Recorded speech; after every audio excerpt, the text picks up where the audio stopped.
Okay, I just wanted to briefly say some words here. Mm, Sister Claire, thank you very much for everything you've done, and also thank God, Father Jesus, who has done a lot of stuff for everyone. And well, I'm not gonna say my name because really it's not that it's uncomfortable. I just don't think it's a really good idea. Why should I, right? But the point is, I just wanted to make an analogy real quick. Um, I just felt I was actually going to make another video. I had another video, but for some reason, my cell phone actually rebooted quickly, and I lost an hour plus of talking and arguing about the Targum of John ben Uziel. But the point is, I'm just gonna make this video quick, and there's this seeds, like beans I have planted. I have here on my room. The point is, these seeds are like babies to me, kinda. I don't know why. Um, I in the previous um video I was gonna make, the video actually took more than an hour, maybe 2 hours. But since the cell phone rebooted, I lost every single thing that I said there. Basically, I said thanks to you, Sister Claire or Mother Claire. I really don't know how to put it. I'm 20 years old, so I guess, yeah, Mother Claire, Sister Claire. You see, I was actually planting 2 days ago some seeds, and the analogy I want to use is how God sees us, you know? Like, why would God make things small and at the same time so precious, more so than big ones, big things? It's not that big things aren't be more beautiful than the things that are little. They could be as beautiful as the little things. But you see, the reason that little things I believe are, well, not just believe, the reason it prompts me that little things are more beautiful than the bigger things is because the little things, which are so, like the beans I have here planted in my room, are actually very tender, very sweet, very, you know, it just gives you the feeling that you want to protect them and do anything that you can to preserve them, you know.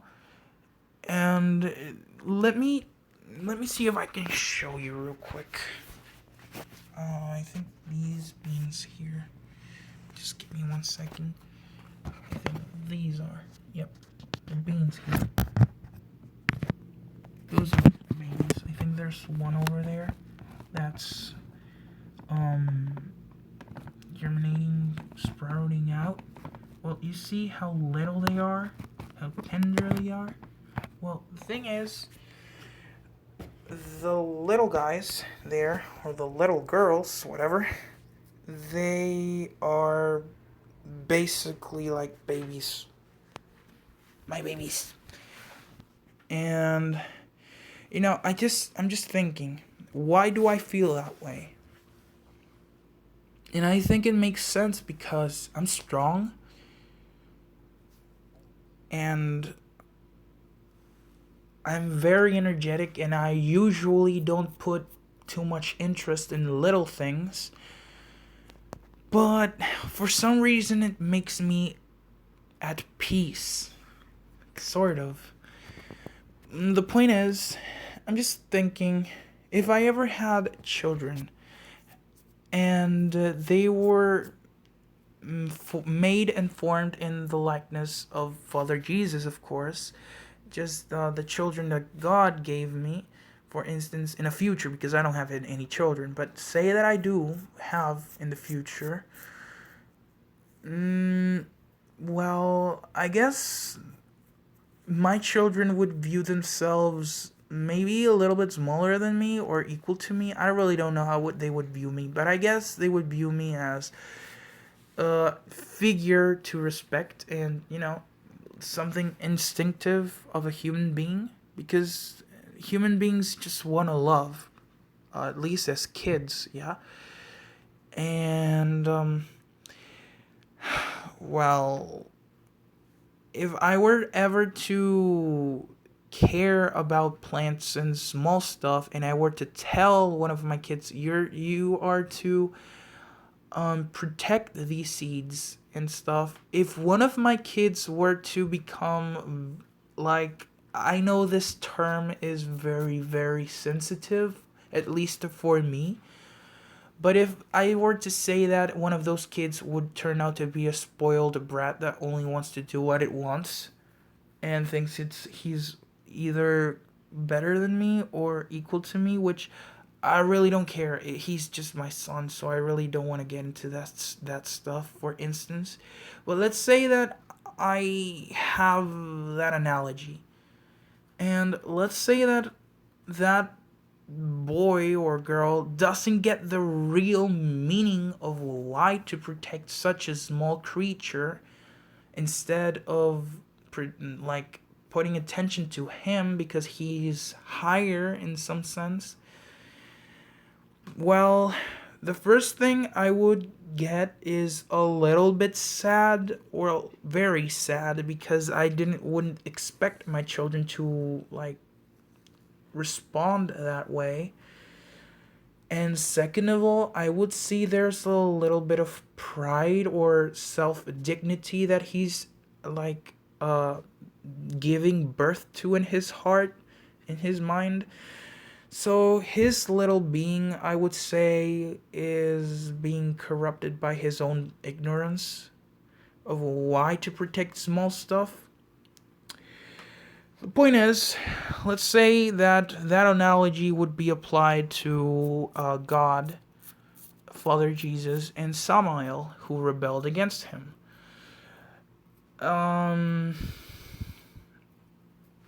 if I were to put that analogy of the spoiled, rebellious brat, to say, well, not brat, kid, it's way too sensitive to say that thing.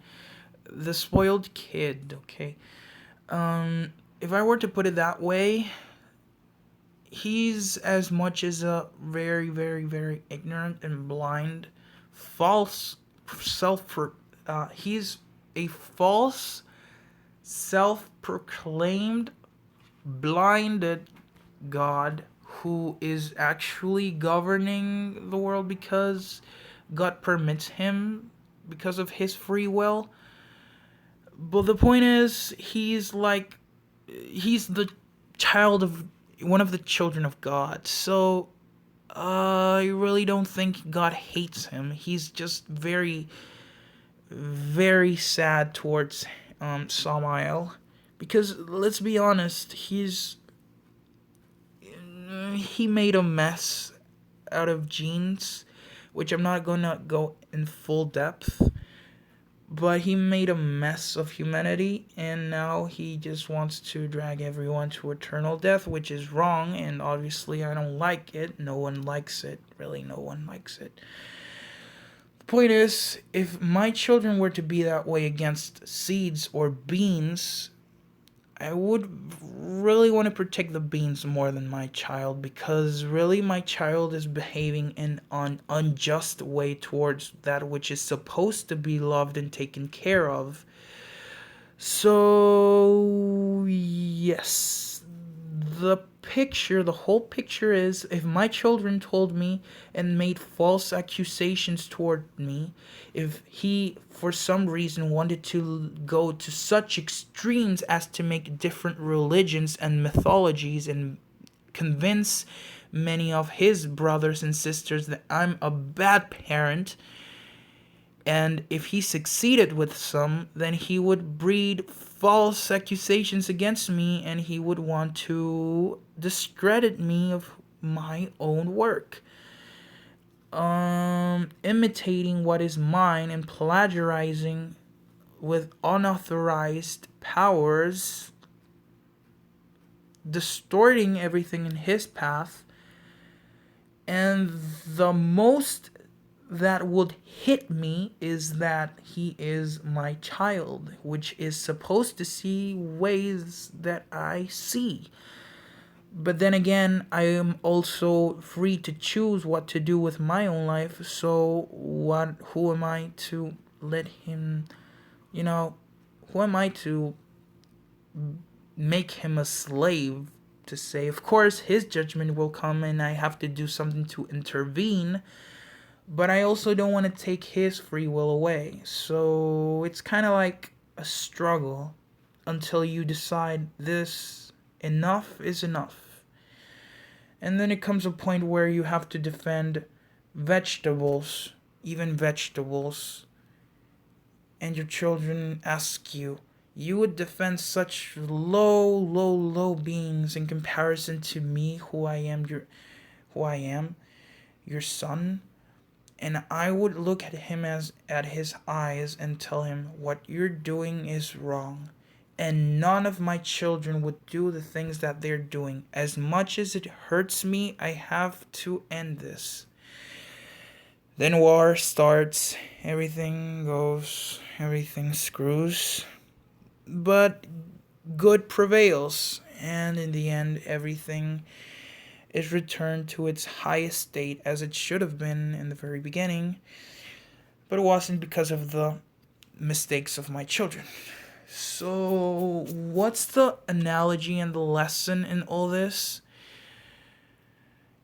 Be simple, be humble, and even if it's just a little, search a little bit of a reason to fight for what's right. Because even beings, like I showed, have life and they have a right to live. So really, what I'm saying is I want to think like that because I believe that's how God thinks. He doesn't see things in a way that he always wants to exalt everything, but he does things in a way that he can actually protect things. And if those things are humbled, then they shall be exalted. It's like it's not even some legal process to make something go into a higher state of authority or something epic. It's as simple as I being happy and just contemplating something that really pleases me and viewing that's really good and I simply like it a lot.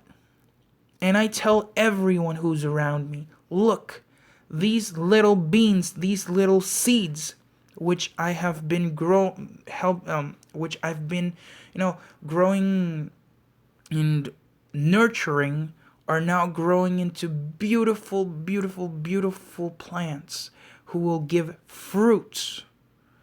Obviously, I rejoice because I love those plants. They stimulate my brain. They stimulate my eyesight. They motivate me to be who I am. So really, those plants are like one of my reasons to live. It sounds strange, and it's not because I'm depressed or anything, nor because I'm alone or something. They're just very beautiful, and I like them.